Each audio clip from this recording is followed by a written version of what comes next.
जय हिंद बच्चों, हम लोग जा रहे हैं पढ़ने फोटो इलेक्ट्रिक इफेक्ट का फ्रीक्वेंसी और स्टॉपिंग पोटेंशियल के बीच में ग्राफ। हालांकि हम बता चुके हैं, फिर भी इसमें कुछ इसेंशियल चीज है, एक जानना है, देख लेते हैं क्या है वो।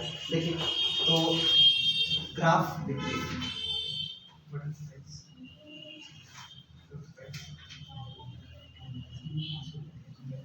स्टॉपिंग पोटेंशियल अरे स्टॉपिंग पोटेंशियल किससे रिप्रेजेंट करते हैं? वी नॉट से। वी नॉट एंड फ्रीक्वेंसी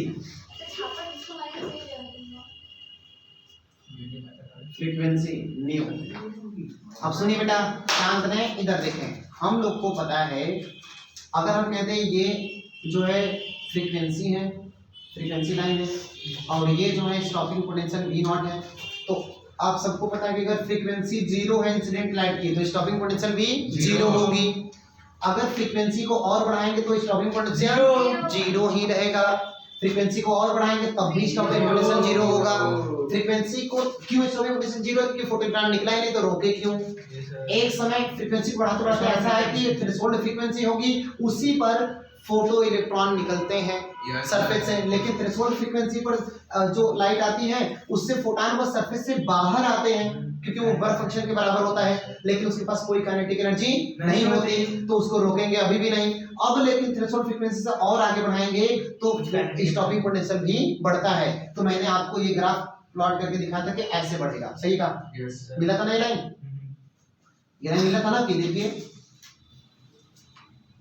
ये लाइन कैसे मिला था आपको, थोड़ा सा हालांकि पढ़ा चुके हैं, लेकिन फिर भी देख लो।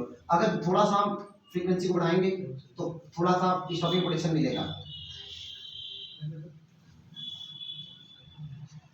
थोड़ा सा स्टॉपिंग पोटेंशियल आपको मिलेगा। वो मान लो यहाँ है, फ्रीक्वेंसी को और बढ़ाएं आप, फिर ये मिला स्टॉपिंग पोटेंशियल और बढ़ा, फ्रीक्वेंसी और बढ़ाएंगे स्टॉपिंग पोटेंशियल और बढ़ेगा, फ्रीक्वेंसी और बढ़ाएंगे स्टॉपिंग पोटेंशियल और बढ़ेगा, क्योंकि इलेक्ट्रॉन ज्यादा एनर्जी वाले निकलेंगे, उसको रोकना पड़ेगा, तो ज्यादा पोटेंशियल लगाना पड़ेगा। ऐसा तो ये लिनियरली ऐसे मिल रहा है। तो अब सुनो बेटा, इसी लाइन को हम जा रहे हैं यहाँ पर आपको समझाने के लिए बनाने। देखो ये ऐसा हो गया, जहां पे कट किया हुआ है वी नॉट है ना।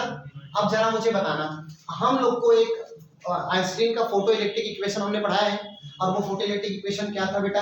तो आपको पता है कि काइनेटिक एनर्जी इक्वल टू आया था H nu minus H nu naught. हाँ है ना? अरे भाई H nu equal to work function plus kinetic energy. Yes sir. तो वर्क फंक्शन किसके बराबर होता है? एच न्यू नॉट के। Yes sir. तो अगर एच ये जो है थ्रेशोल्ड फ्रीक्वेंसी के बराबर फ्रीक्वेंसी अगर लाते हैं तो वो पूरा वर्क फंक्शन में चला जाता है। काइनेटिक एनर्जी क्या होती है? जीरो। तो W की जगह पे एच न्यू नॉट रख के बताइए क्या आ रहा है? तो K इक्वल टू K को यही रहने दो, W को इधर भेज दो, तो H nu minus W। Yes sir. W की जगह पर अगर हम चाहें तो ई वैल्यू रख दे तो क्या मिलेगा? K इक्वल टू, अरे ये मिलेगा क्या? Yes sir. है ना? W की जगह रखो एच न्यू नॉट, तो यही ना मिलेगा बेटा। अब मुझे बताइएगा काइनेटिक एनर्जी, मैंने आपको पढ़ा था कि काइनेटिक एनर्जी क्या है? Kinetic energy is equal to the, आपको स्टॉपिंग पोटेंशियल मैंने पढ़ा था। स्टॉपिंग पोटेंशियल का definition, stopping potential is the measure of the maximum kinetic energy of the electron. क्यों? क्योंकि स्टॉपिंग पोटेंशियल का डेफिनेशन था कि stopping potential is the potential at which the maximum kinetic energy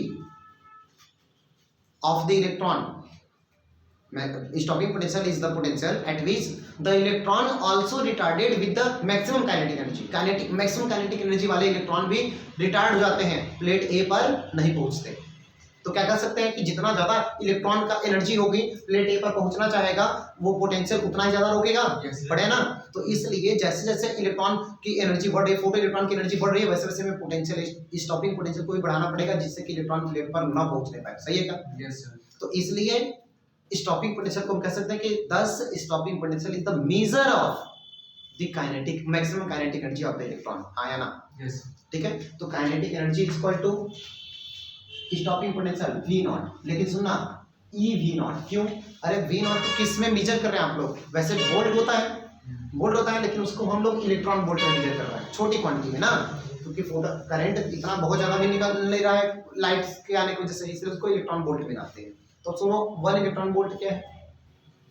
1 electron volt is the energy, 1 electron volt is the potential at which the electron obtain kinetic energy. बताया था ना कि कल, अभी मेरे ख्याल से कल बताया था आपको कि काइनेटिक एनर्जी, एक इलेक्ट्रॉन को पोटेंशियल जितना ज्यादा हाई रहेगा पोटेंशियल डिफरेंस, उतना ही ज्यादा इलेक्ट्रॉन तेजी से जाएगा। जैसे स्लोप बताया था, स्लोप बताया था ना कल। तो अगर काइनेटिक एनर्जी 1 वोल्ट का पोटेंशियल डिफरेंस क्रिएट करने पर इलेक्ट्रॉन जितना हाई वेलोसिटी से या जितना वेलोसिटी से वो मूव करता है, उसी वेलोसिटी का, उसी पोटेंशियल का कहते हैं 1 इलेक्ट्रॉन वोल्ट। तो चलो जहां के है वहां पर ई वी नॉट रखो बेटा, बताओ क्या आएगा। E V naught is equal to h nu minus H nu naught. तो बताओ ई को इधर भेज दीजिए आप, तो V naught is equal to h upon e nu minus h upon e nu naught. सही है क्या? चलो यार पूरे क्या कर दो, सही है क्या? अब सुनो, ऐसा मैंने क्यों लिखा है, यहीं पर रख दीजिए, अभी छोड़ दीजिए। अब चलो मुझे एक बात बताइए, आपने कभी जीवन में y बराबर mx प्लस सी पढ़े होगा? स्ट्रेट लाइन का इक्वेशन, स्ट्रेट लाइन का इक्वेशन है बेटा, ये इक्वेशन ऑफ स्ट्रेट लाइन। ये बताओ y एक्सिस पर लाइन का वो जो है, ये y एक्सिस पर लाइन का ये डिस्प्लेसमेंट या पोजीशन है, और ये x है। m क्या है? m is the slope of the line ना, स्लोप कहिए या तो फिर कह सकते हैं ग्रेडियंट ना, ग्रेडियंट स्लोप tan थीटा ना, यही होता है tan theta. tan theta m is equal to y2 minus y1 upon x2 minus x1। या tan theta is equal to y2 minus y1 upon x2 minus x1। ये क्या होता है? Gradient या स्लोप ऑफ द लाइन, पढ़ेगा ना math वालों। और c is the internal intercept, ठीक है ना। तो अब बताओ, अगर इस लाइन को हम पीछे बढ़ावें ऐसे, और आपको ये भी पता होगा अगर ये पॉइंट ऑफ ओरिजिन से जाएगा तो c का वैल्यू 0, मैथ वालों c का वैल्यू 0। अगर ये लाइन यहां से जाए, बीच से जाए, सेंटर से पॉइंट ऑफ ओरिजिन से जाएगा तो ये c क्या होता है? 0 होता है, इंटरसेप्ट करेगा ही नहीं। अगर यहां से लाइन जाएगा तो ये कहीं पे इंटरसेप्ट किया, इसको काटा नहीं ना, काटा। अगर यहां से जा रही लाइन तो ये कुछ इंटरसेप्ट लिया, ठीक है। अब कहें कि ये नीचे वाला क्यों कर रहे हैं आप, क्योंकि देखो इसमें माइनस आएगा इसलिए। तो जरा बताना, इससे इस लाइन का कंपेयर करो, बताओ ये y एक्सिस पर, बताओ v नॉट y एक्सिस पे है कि नहीं? देखो v नॉट y एक्सिस पे है कि नहीं, है ना। अब आगे सुनना, m कांस्टेंट है क्या? अब बताओ h अपॉन e कांस्टेंट है कि नहीं? h Planck constant having the value 6.6 to 10 to the minus 34 joule second, e is the 1.6 10 to the minus 19 coulomb. तो अब बताओ ये हो गया फिक्स। अब ये पूरा देखो, ये पूरा फिक्स है, कैसे? h अपॉन e तो फिक्स है ही, न्यू नॉट क्या है? Threshold frequency. Threshold frequency is fixed for a certain material. किसी मटेरियल के लिए ये वैल्यू फिक्स होगी ना, इतना समझाएगा। अब मुझे बताएं आप, अगर मैं इससे कंपेयर करूं तो ये है कांस्टेंट, देखो ये पूरा कांस्टेंट हो गया, और ये x की जगह है, और ये वेरिएबल है, देखो ये फ्रीक्वेंसी है, न्यू है, ये वेरिएबल है, ये फ्रीक्वेंसी कुछ भी हो सकती है। अगर ये फ्रीक्वेंसी बढ़ेगा तो v नॉट भी बढ़ेगा, ये फ्रीक्वेंसी घटेगा तो v नॉट भी घटेगा, बाकी सब तो कांस्टेंट है। हाँ या ना बेटा, सही है ना। तो बताइए इसी से अगर कंपेयर करें तो हमें ये लाइन कैसे मिलेगी? तो सुनो, इंटरसेप्ट कहाँ है बेटा? माइनस में h upon v not upon e है ना, h upon e v not है ना, न्यू नॉट है, न्यू नॉट माइनस में ना। तो इसका मतलब कि ये आपकी जो वैल्यू है इंटरसेप्ट निगेटिव है। बताओ ये निगेटिव है ना? अरे y प्लस में ये y निगेटिव है, बोलिए ये y पॉजिटिव ऊपर, नीचे निगेटिव है। तो ये पूरा क्या हो जाएगा यहाँ से यहाँ तक का minus h upon e new not. और आपको पता है कि ये भी न्यू नॉट है, बोलिए ना, सही है ना। थ्रेशोल्ड फ्रीक्वेंसी ये फ्रीक्वेंसी है ना, और ये स्टॉपिंग पोटेंशियल है, इतना सही है।